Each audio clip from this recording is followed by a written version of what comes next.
We're running for those folks that are really worried about how they're going to have a paycheck, or they're really worried about how they're going to be able to afford to educate their children.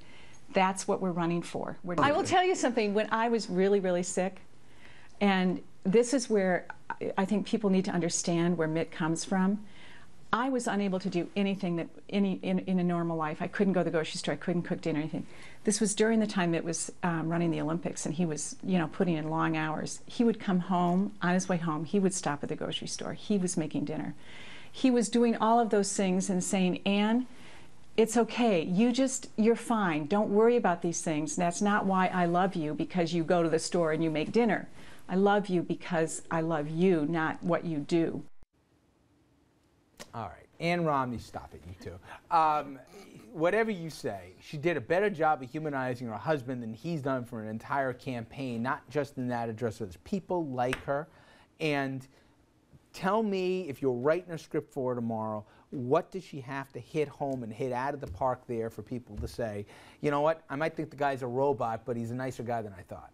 I mean, I think she has to do essentially what she does there, which is to say he's a great husband. We've been together for however many years they've been together, which is almost their whole lives. We have 5 beautiful sons, and he's a great father and a great grandfather. And he's done all this while successfully, and you've got to say everything the guy has touched, he's done successfully, successfully managing his businesses. And he's been committed to her. And, I think she's got to make those cases. And I think she also has to make the case that he is committed to issues involving women, and that he is not, some kind of Neanderthal that he's been portrayed by the Democratic Party. And sure, he may be a bit stiff, but there's something endearing about that. All right. Now, the one thing that kind of has been a little, certainly tone deaf by Mitt, but even Ann, when they make attempts to say, I feel your pain, I relate to you. Hey, I remember this one line. Things are so tough in grad school, we almost went into our 401k, And when people hear that stuff, they say, wait a second, you don't know what I'm going through. No, it's laughable. But does she go there?